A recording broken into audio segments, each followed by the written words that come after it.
وہ کوشش کرتا ہے کہ اب یہ بندہ تو میری طرف تھا، یہ اب ادھر خدا کی طرف جا رہا ہے.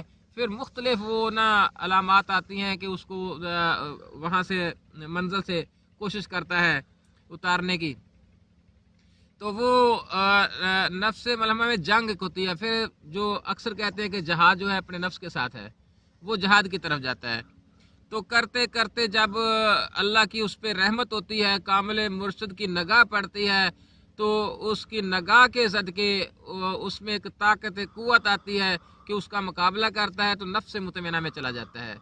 چوتھا مقام جو ہے نفس مطمئنہ کا ہے، جو میں پہلے بتا چکا ہوں کہ جو قلندر کا مقام ہوتا ہے وہ نفس مطمئنہ ہوتا ہے. یعنی پہلا امارہ، پھر لوامہ، پھر ملہمہ، پھر ملہمہ، پھر ملہمہ یا ملہمہ بھی ہاں اس جو کو بھی شاید ہاں کہتے جی ہیں. ایسے پھر مطمئنہ، پھر مطمئنہ. تو یہ 4 مقام ہیں. تو اس میں جس نے بھی دیکھو تیرے اندر ایک نیت ہے، دلیل ہے جو بھی تیرے اندر پیدا ہوئی ہے. رستہ جو ہے نا تیری نیت اور دلیل نے چننا ہے. اگر تیرے اندر ایک دلیل آ گئی یا نیت ہوگی، اللہ کی رحمت ہوگی آپ پہ کہ یار یہ تو زندگی عارضی زندگی ہے اور مجھے کس طرف لے کے جا رہی ہے، جو اللہ والوں کا راستہ ہے، میں اس راستے پر چلوں. تو جب وہ اس راستے پر چلنے کی کوشش کرتا ہے، نیت کر لیتا ہے، اللہ میرا سبب سباب ہے، وہ سبب پیدا کرتا ہے. پھر وہ رات میں بیٹھ کے آدھی رات سے کچھ یا زیادہ یا کچھ کم اپنے رب کو پکارو گریہ زاری کے ساتھ. وہ پھر رات کو تنہائی میں روتا ہے، اللہ کی بارگاہ میں گریہ زاری کرتا ہے. تو جب اللہ اس کی وہ دعا قبول کرتا ہے، سنتا ہے، تو پھر کوئی نہ کوئی اللہ والا اس کو مل جاتا ہے. یعنی آپ کے کہنے کا مقصد ہے نیت اور ارادہ، ہاں جی. یہ بہت ایک بیسٹ طاقت دیکھو ہے، ایک چیز یہ ہے. نماز ہے ہی نیت کی. اسی لیے میں اکثر کہتا ہوں کہ تم کسی کی نماز کے بارے میں مت کسی کو بولو، نہ جانے وہ کس نیت سے نماز پڑھ رہا ہے، وہ رب کا اور بندے کا معاملہ ہے. اس لیے آپ کسی کی عبادت، نماز، اس کے بارے میں مت مداخلت کریں. وہ کیسے پڑھتا ہے، وہ اس کو کیسے پڑھنے چاہیے، وہ اس کا کام ہے. ہاں اگر آپ سے پوچھتا ہے کوئی تو آپ بتائیں. اگر آپ کے پاس وہ عمل ہے، اگر آپ کے پاس وہ نماز ہے، ٹھیک ہے، جو آپ کو معراج بھی کراتی ہے، جو آپ کو اس مقام پر پہنچاتی ہے، جو اہدنا الصراط المستقیم کا راستہ دکھاتی ہے، جو انعمت علیہم کے انعام یافتہ لوگوں کے پاس لے کے جاتی ہے، اگر آپ کے پاس وہ نماز ہے تو پھر دوسروں کو بھی وہ نماز پڑھائیں اور تلقین کریں نماز کی. یہ جو فرمایا گیا ہے سورہ یاسین کے اندر کہ اذا اراد شیئا ان یقول له کن فیکون، کہ جب میں کسی چیز کا ارادہ کر لیتا ہوں تو کہتا ہوں ہو جا، پس وہ ہو جاتی ہے. اس کے ساتھ بھی فقیر کا کوئی تعلق ہے؟ فقیر بھی کچھ ایسا کر لیتا ہے؟ کیا بات ہے. آپ قاری صاحب باکمال لوگ ہیں. بات جو آپ کو کسی سے لینے آتی ہے، لگتا ہے کسی نا گرو نے آپ کو پڑھایا اچھا ہے. نہیں، پڑھانے کی بات نہیں بابا جی، یہ چیزیں ریسرچ سے گزری ہے. دیکھو اللہ وحدہ لا شریک نے دنیا خلق کی ہے، تخلیق کی ہے، ارادے پہ کی ہے. ارادہ ہر چیز سے بڑا ہے. ارادہ ہر چیز سے بڑا ہے. اگر آپ ارادہ کر لیتے ہیں تو پہاڑ کیا کیسے بھی مشکل راستے کیوں نہ ہو آپ گزر جاتے ہیں. ارادہ ہی ایک سب سے بڑا جو مقام ہے، ارادہ ہی سب سے بڑی منزل ہے. جسے کہتے ہیں کہ استقامت پہ ڈٹے رہنا، استقامت پہ ڈٹے رہنا ہی ارادہ ہے. الاستقامت فوق الکرامت. جی جی، یعنی استقامت، کسی چیز پہ ڈٹ جانا، وہ کرامت سے بھی بڑھ کر ایک چیز، وہی منزل ہے. صحیح. یعنی اگر بندہ ارادہ پکا کر لیتا ہے تو کامیابی اس کا مقدر بن جاتی ہے. کامیابی اس کا مقدر بن جاتی ہے. اللہ وحدہ لا شریک اس پہ راضی ہو جاتا ہے. یعنی میرا کریم رب بڑا ہی مہربان نہایت رحم کرنے والا ہے. وہ لجپال ہے، وہ بڑا ہی مہربان ہے. وہ بار بار اپنے بندے کو پکارتا ہے، اے میرے بندے تو لوٹ آ، تو لوٹ آ، تو لوٹ آ. مگر یہ بندہ نہیں مانتا. یہ دنیا کی عیش و رام میں پڑھ کر گمراہی کی طرف چلا گیا ہے، عیش و رام کی طرف چلا گیا ہے. اے بندے لوٹ آ اپنے رب کی طرف، اے بندے لوٹ آ اپنے رب کی طرف، اے بندے لوٹ آ اپنے رب کی طرف.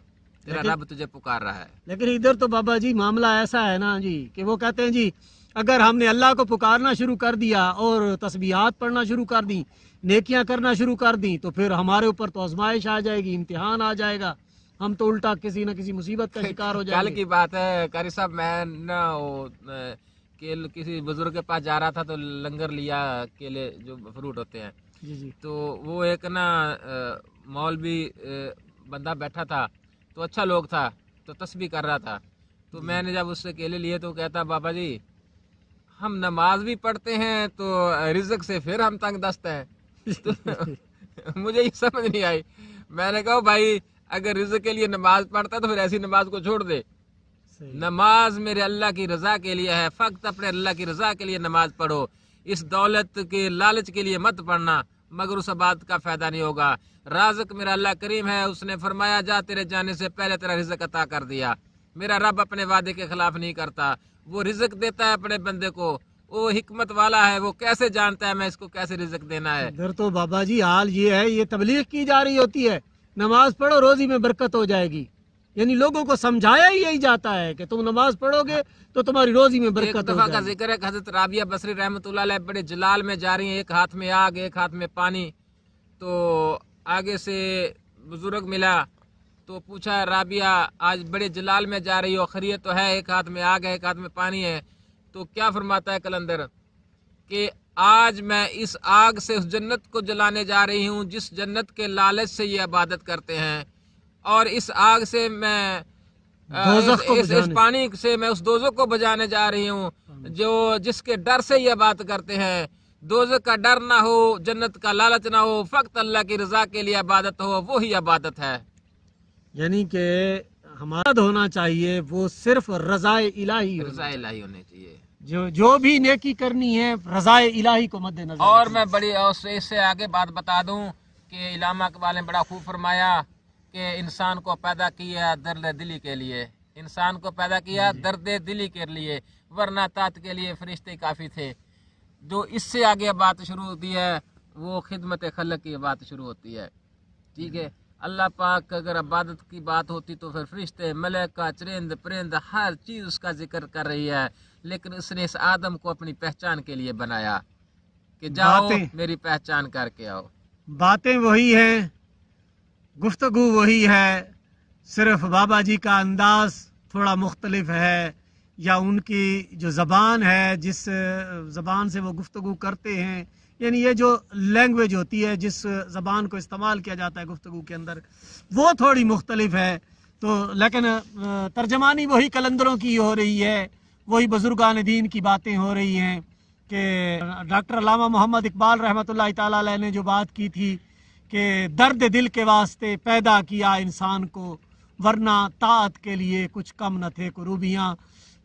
احباب، بڑی پیاری باتیں بابا جی کے ساتھ میری ہو رہی ہیں، اور بابا جی سے جتنے بھی میں نے سوالات کیے الحمدللہ میرا دل تو مطمئن ہو جاتا ہے۔ اللہ تبارک و تعالیٰ سے میں دعا کرتا ہوں اللہ تعالیٰ آپ کا اور میرا ہم سب کا حامی و ناصر ہو۔ انشاءاللہ ملاقات ہوگی اگلے ولاگ کے اندر، اجازت دیجیے، السلام علیکم۔ السلام علیکم۔